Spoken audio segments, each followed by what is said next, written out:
When I was 21, I was 372 pounds, and I was diagnosed as a type 2 diabetic. And it was the scariest moment of my life. I had all the warning signs. My name is Daniel Cook. I'm a psychiatric nurse that works at Grand River Hospital. 26 years old, and I knew all the warning signs because I had already graduated and had been working as a nurse for a year. So I'd seen all the negative consequences of diabetes. I'd seen people, with gangrenous legs before surgery. I had seen people going to dialysis and all their kidneys are done. I'd seen people literally die in front of me of congestive heart failure and coronary artery disease. I had seen it. I've given drugs. I did the insulin. I did all that stuff.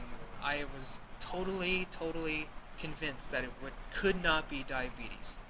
And so when my doctor did the finger glucose check, that's where they test the blood sugar, it was 21 and a half, and it was definitely the scariest moment of my life.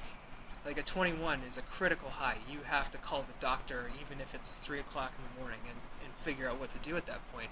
Most of the time that means bigger increases of insulin dosages and different medications, and told by my endocrinologist at the time that I need to lose weight, and that's pretty much all they pretty much say to you in the medical community is they just say you need to lose weight, and they don't really go into any details about how to go about doing that, right?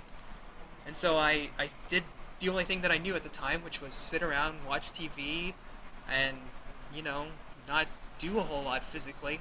And my faith was 100% in medicine. Medicine's going to save me, and then I'll be alright. But my blood sugars were not going down. They had gone down to, 16, 15, 14. When they're in that range, they're still very high. A normal blood sugar is between 4 to 6. I decided, I need to get out of my apartment and go for a walk, and that's exactly what I did. I went out and I went for a really brisk-paced, fast walk. And I mean, when you're a big person, that's a very, very hard physical challenge to do, especially if you're inactive. It's that walk, I will say, is harder than the runs that I do now. So when I took my blood sugar, it was actually down to 7, because I was like, wow, I can actually do something about this, rather than just sit around and wait for these medications to work. So the next day I did the exact same thing. I went for a fast-paced walk, and those blood sugars went down again, and I felt great.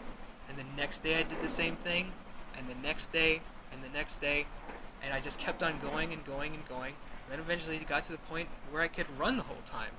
And that's kind of where we're at right now, actually, is that I just run and feel great. I'm still a big guy, so I ran the race in the 180 to 200 pound weight division.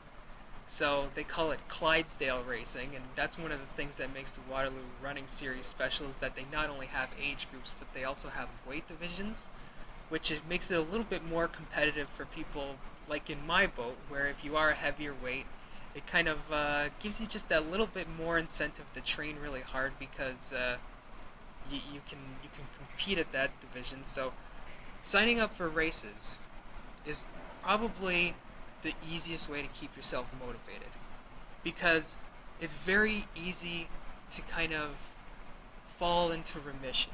Everybody's guilty of falling into remission with anything.